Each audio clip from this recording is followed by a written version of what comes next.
शुभ दिन बच्चों। मैं आपकी हिंदी अध्यापिका श्रीमती ब्रिनल आपसे संभाषण करना चाहती हूँ। लेकिन जिस प्रकार हम कक्षा में पढ़ते थे उस प्रकार अध्यापन करना आज के इस कोरोना महामारी की स्थिति में संभव नहीं है। तो आप मेरे स्पष्टीकरण का ध्यान से श्रवण करेंगे। तो चलिए अब हम अध्यापन की ओर बढ़ते हैं। तो आज हम जो पाठ पढ़ने जा रहे हैं उसका नाम है बिल्ली का बिलंगुड़ा और इस पाठ के रचनाकार है राजेंद्र लाल हांडा। राजेंद्र लाल हांडा जी का परिचय। राजेंद्र लाल हांडा जी एक जाने माने कथाकार हैं।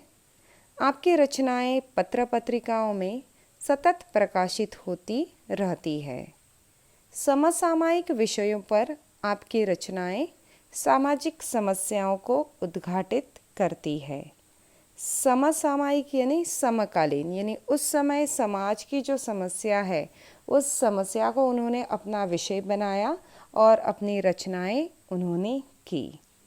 अब गद्य संबंधी आज हम जो पाठ पढ़ रहे हैं वह एक कहानी है और वह भी हास्य कहानी। जैसे कि कहानियाँ सुनना तो हर किसी को पसंद होता है, चाहे वह बच्चा हो या फिर कोई बूढ़ा व्यक्ति। गद्य संबंधी देखिए अब। हास्य कहानी जीवन की किसी घटना का रोचक या प्रवाही वर्णन कहानी होता है। इसमें किसी सत्य का उद्घाटन होता है। हास्य कहानी में इसे हल्के फुल्के हंसी के अंदाज में प्रस्तुत किया जाता है। प्रस्तुत पाठ में लेखक हांडा जी ने हास्य के माध्यम से गलतफहमी के कारण उत्पन्न विशेष स्थितियों का वर्णन किया है। तो बच्चों, कभी कभी हम हकीकत या सच्चाई जाने बिना ही हम गलतफहमी के शिकार हो जाते हैं, जिसका परिणाम बहुत बुरा होता है और कभी कभी हम हंसी या मजाक का पात्र भी बन जाते हैं। इस कहानी में लेखक के घर की दो समस्याएं थी। पहली समस्या थी कि लेखक के घर में चूहे हो गए थे और वे उन्हें भगाना चाहते थे, इसलिए वे बिल्ली पालते हैं। चूहे तो गए पर बिल्ली परेशान करने लगी। इस समस्या को भी वह खत्म करना चाहते थे, इसलिए वे बिल्ली को पकड़कर दूर कहीं छोड़ने की कोशिश करते हैं या कोशिश करने वाले थे। तो क्या हुआ, यही वर्णन आज हम इस कहानी के माध्यम से पढ़ेंगे। तो बच्चों, अब मैं एक एक परिच्छेद पढ़ रही हूँ और उसके बाद उस परिच्छेद का मैं स्पष्टीकरण करूँगी। आप ध्यान से सुनेंगे।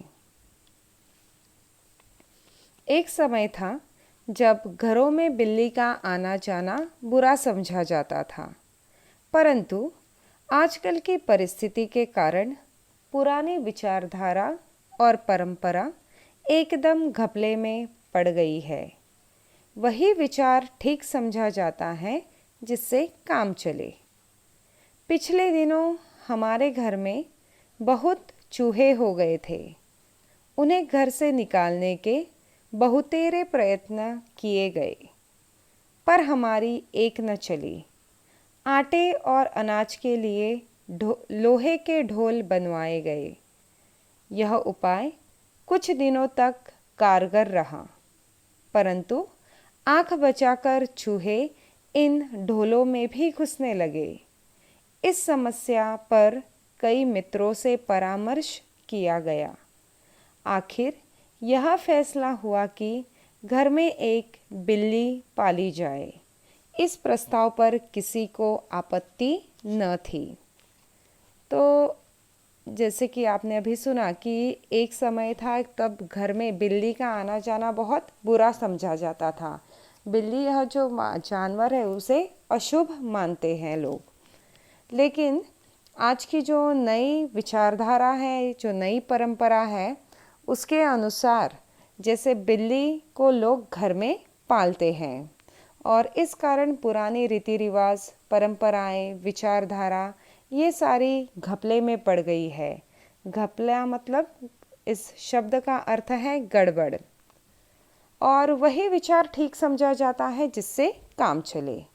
और पिछले दिनों लेखक के घर में बहुत से चूहे हो गए थे और उन्हें घर से भगाने के लिए बहुतेरे, बहुतेरे का अर्थ है बहुत तरह के या अनेक प्रयत्न किए गए, पर एक भी प्रयत्न सफल नहीं हुआ।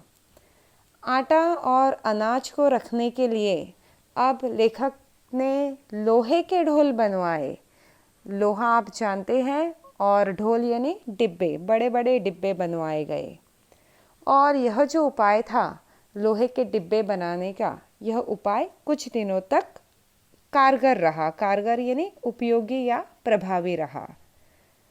परंतु थोड़े समय के बाद ये जो चूहे थे वहाँ आँख बचाकर इन ढोलों में भी घुसने लगे। आँख बचाना यह मुहावरा है जिसका अर्थ है चोरी छिपे। और अब इस समस्या पर लेखक ने कई मित्रों से परामर्श किया। परामर्श यानी सलाह ली या राय लेना। परामर्श करना यह भी मुहावरा है और इसका अर्थ है राय लेना या सलाह करना। आखिर यह फैसला हुआ कि घर में एक बिल्ली पाली जाए और इस प्रस्ताव पर किसी को भी कोई आपत्ति नहीं थी। आपत्ति यानी समस्या।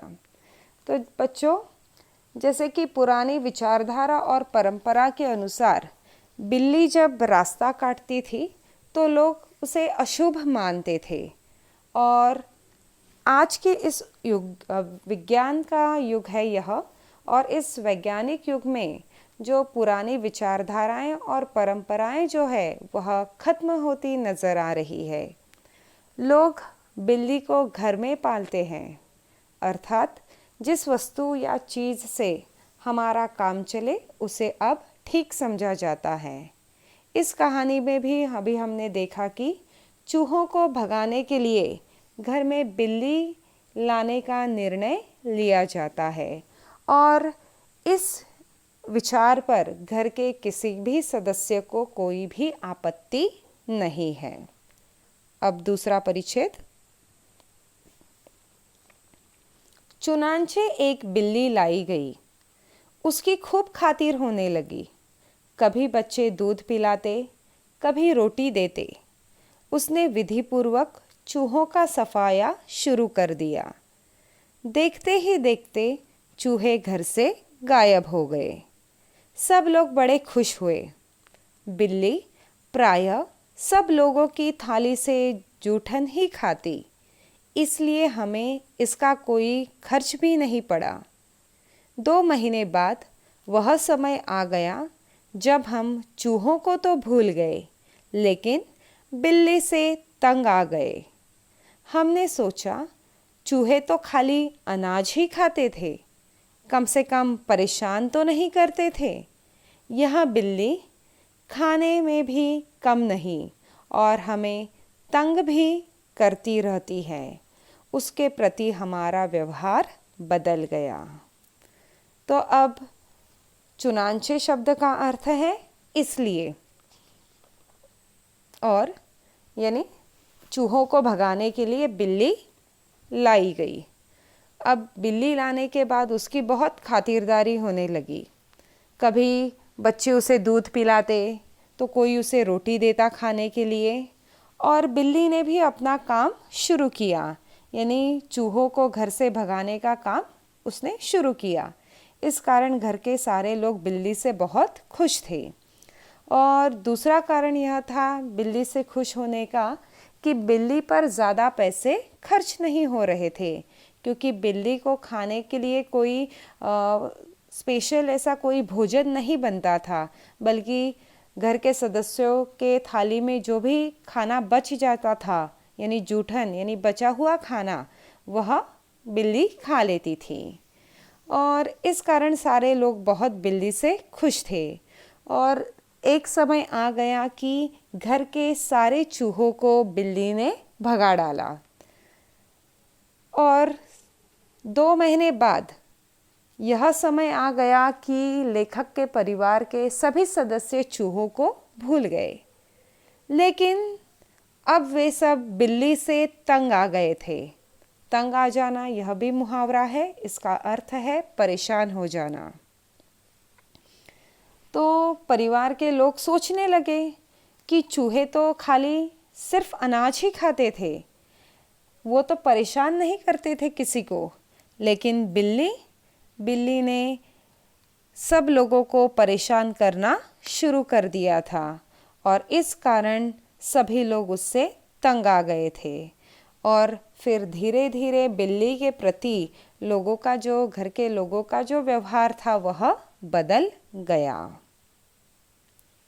आगे, बिल्ली भी कम समझदार जानवर नहीं। जो शेर के काबू में नहीं आई, वह हमसे कैसे मात खा जाती। उसने भी अपना रवैया बदल दिया। हमारे आगे पीछे करने की बजाय वह रसोई के आसपास कोने में दुबक कर बैठ जाती। जब मौका मिलता मज़े से जो जी में आता खाती। इस तरह चोरी करते बिल्ली कई बार पकड़ी गई। एक दिन सुबह उठते ही मैं रसोई में कुछ लेने गया। देखता हूँ कि कड़े हुए दूध का दही जो रात को बड़े चाव से जमाया गया था, बिल्ली खूब मज़े से खा रही थी। तो अब बिल्ली बहुत समझदार जानवर है। आप सभी जानते हैं कि जब बिल्ली चलती है तो उसके पैरों की आहट भी हमें सुनाई नहीं देती है। और यहाँ पर लेखक ने बताया है कि बिल्ली जो शेर के काबू में नहीं आ सकी, वह हमसे कैसे मात खा जाती। और धीरे धीरे बिल्ली ने भी अपना रवैया यानी बर्ताव जो था वह बदल दिया। तो वह बिल्ली जो थी पहले सब लोगों के आगे पीछे घूमती थी, लेकिन अब वह क्या करने लगी, वह सिर्फ रसोई में एक कोने में जाकर चुपचाप बैठी रहती थी। और जब भी उसे मौका मिलता, यानी कि जब रसोई में कोई नहीं होता रसोई घर में, तो वह मज़े से उसके जो जी में आता वह खा डालती थी। इस तरह चोरी करते हुए बिल्ली कई बार पकड़ी गई। एक दिन सुबह जब लेखक उठे और रसोई घर में कुछ लाने के लिए गए, तो उन्होंने देखा कि रात को जो दूध गरम करके उबाल के रखा था, कड़ा हुआ यानी उबाल के रखा था, और जो दही जमाने के लिए रखा था, तो बिल्ली जो है बड़े चाव से उसे खा रही थी। और बिल्ली खूब मज़े से खा रही थी। तो लेखक ने यह बिल्ली का बर्ताव देखा तो उन्हें बहुत अचरज हुआ कि बिल्ली अब किसी से भी नहीं डरती है। आगे,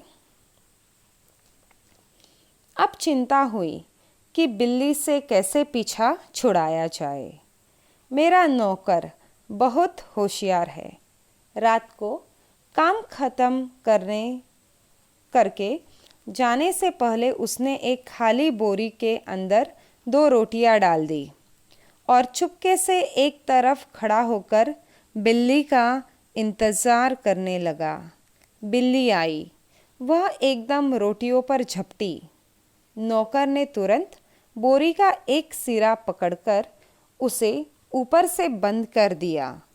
रस्सी के साथ बोरी का मुंह बांध दिया गया। चूंकि अब रात के 10 बजे थे, मैंने अपने नौकर अमरू से कहा कि सवेरे बिल्ली को दूर कहीं छोड़ आए, जिससे वह इस घर में वापस न आ सके। तो अब लेखक ने और उनका जो नौकर है, उन्होंने क्या किया, बिल्ली को घर से निकालने का पूरा इंतज़ाम कर डाला था। उनके नौकर का नाम अमरू है। तो अब पूरा विचार करने के बाद उन्होंने निर्णय लिया कि बिल्ली से कैसे पीछा छुड़ाया जाए। और उनका जो नौकर है अमरू, वह बहुत होशियार है। यह उसकी खासियत यहाँ पर बताई गई है, नौकर की विशेषता बताई गई है कि वह बहुत होशियार है। और रात को जब उसने अपना पूरा काम ख़त्म कर दिया तो जाने से पहले उसने क्या कर दिया, एक खाली बोरी ले ली, बोरी यानी सैक, और उसके अंदर 2 रोटियां डाल दी और वह चुपके से एक तरफ खड़ा हो गया और बिल्ली का इंतज़ार करने लगा कि कब वह बिल्ली आए और उन रोटियों को खाने के लिए अपना मुंह उस बोरी के अंदर डाल दे। तो जैसे ही बिल्ली आई वह एकदम रोटियों को देखकर उस पर झपट पड़ी। तो नौकर ने क्या किया, तुरंत बोरी का एक सिरा पकड़कर उसे ऊपर से बंद कर दिया और उसे डोरी से बांध लिया गया, यानी रस्सी से। और अब रात बहुत हो चुकी थी और इसीलिए लेखक ने क्या किया, अपने नौकर से कहा कि अब इसे ऐसे ही रहने दो बोरी में बंधा हुआ। सुबह जब सवेरे जब तुम आओगे तो बिल्ली को कहीं दूर छोड़ आना ताकि वह इस घर में वापस न आ सके। आगे सब लोगों को चाय पिलाते पिलाते अमरू को अगले दिन 8 बज गए। मैंने याद दिलाया कि उसे बिल्ली को भूली भटियारिन की तरफ छोड़कर आना है। बोरी कंधे पर लटका अमरू चल दिया। बात आई गई हो गई। मैंने हजामत और स्नान आदि में व्यस्त हो गया क्योंकि 9:30 बजे दफ्तर जाना था। गुसल खाने में मुझे जोर का शोर सुनाई दिया। मैं नहाने में व्यस्त था और कुछ गुनगुना रहा था, इसीलिए मेरा ध्यान उधर नहीं गया। 2 मिनट के बाद ही फिर शोर हुआ। इस बार मैंने सुना कि मेरे घर के सामने कोई आवाज़ लगा रहा है, आपका नौकर पकड़ लिया गया है। अगर आप उसे छुड़ाना चाहते हैं तो छप्पर वाले कुएं पर पहुंचिए। तो अब दूसरे दिन सुबह जब अमरू काम में व्यस्त हो गया और सबको चाय नाश्ता पिलाते पिलाते उसे 8 बज गए सुबह के, तो लेखक ने ही उस अमरू को याद दिलाया कि जल्दी से जाकर इस बिल्ली को भूली भटियारिन की तरफ छोड़ कर आना है। भूली भटियारिन का अर्थ है यहाँ पर मतलब बिल्ली को ऐसी जगह पर छोड़ आना ताकि वह वापस हमारे घर न आ सके, यानी वह रास्ता भूल जाए या भुलैया ऐसी जगह छोड़ आना। और बोरी जो थी वह अमरू जो है अपने कंधे पर लटकाकर चल दिया। और जैसे ही अमरू घर से निकला, लेखक जो थे वह हजामत और स्नान आदि में व्यस्त हो गए। हजामत यानी शेविंग करना और स्नान यानी नहाना, क्योंकि 9:30 बजे उन्हें दफ्तर जाना था, ऑफिस जाना था। और वे जब गुसल खाने में उन्हें जोर से शोर सुनाई दिया। गुसल खाना यानी नहाने का कमरा, स्नान घर। और लेखक जो थे नहाने में व्यस्त थे और कुछ गुनगुना भी रहे थे, यानी जैसे बहुत सारे बाथरूम सिंगर्स होते हैं तो वैसे वे नहाते नहाते गाना भी गा रहे थे, इसलिए उनका ध्यान उधर नहीं गया। 2 मिनट के बाद वापस जोर से शोर हुआ और इस बार लेखक की कानों में आवाज़ गई और कोई आवाज़ लगा रहा था कि आपका नौकर जो है वह पकड़ लिया गया है। अगर आप उसे छुड़ाना चाहते हैं तो छप्पर वाले कुएं पर पहुंचिए। तो अमरू अपनी पीठ पर बोरी लेकर जा रहा था तो कुछ लोगों ने उसे पकड़ लिया था और ऐसे में लोग जानते थे कि अमरू जो है वह लेखक के घर का नौकर है, इसलिए एक व्यक्ति जो है उनके घर पर यह संदेश देने के लिए आ गया और कहा कि छप्पर वाला कुआं यानी एक जगह है, तो वहाँ पर पहुँच जाइए। आगे, मैं हैरान हुआ कि क्या बात है। समझा शायद अमरू किसी की साइकिल से टकरा गया होगा। शायद साइकिल वाले का कुछ नुकसान हो गया हो और उसने अमरू को धर पकड़ा हो। रही आदमी इकट्ठे होने की बात, यह काम दिल्ली में मुश्किल नहीं, और फिर करोल बाग में तो बहुत आसान है, जहाँ सैकड़ों आदमियों को पता ही नहीं कि वे किधर जाए और क्या करे। खैर, उधर जा ही रहा था कि रास्ते में खाली बोरी लटकाए अमरू आता हुआ दिखाई दिया। वह खूब खिलखिलाकर हंस रहा था।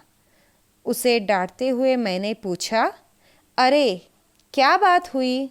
तूने आज सुबह ही सुबह क्या गड़बड़ की जो इतना शोर मचा और मोहल्ले के लोग तुझे मारने को दौड़े? तो जैसे लेखक ने आवाज़ सुनी कि कोई उन्हें बुला रहा है कि आपके नौकर को पकड़ लिया गया है, तो लेखक को लगा कि शायद अमरू किसी साइकिल वाले से टकरा गया हो और उसका कुछ नुकसान हुआ होगा, और इसीलिए लोगों ने अमरू को पकड़कर रखा होगा। और यह किस्सा जो है वह दिल्ली के करोल बाग का है। तो यहाँ पर लोगों को इकट्ठा रहने के लिए या इकट्ठा होने के लिए ज़्यादा समय नहीं लगता, और ऐसे में करोल बाग में भी अमरू के साथ यही हुआ कि बहुत सारे लोग इकट्ठा हुए, क्योंकि लोगों ने उसके कंधे पर जो है बोरी देख ली थी और उन्हें कुछ अजीब सा लगा। और लेखक जो है अपना नहाना फटाफट ख़त्म कर लिया और वे अमरू को बचाने के लिए चल दिए।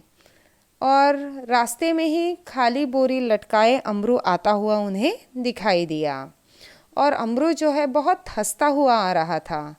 और लेखक ने फिर उसे डांटा और पूछा कि अरे क्या बात हुई, तुमने आज सुबह सुबह क्या कर डाला? तो ऐसा कौन सा कार्य तूने किया कि मोहल्ले वाले तुझे मारने को दौड़े? बच्चों, यह कहानी अब हम यहीं तक देखेंगे। आगे की कहानी हम अगले वीडियो में देखेंगे। धन्यवाद।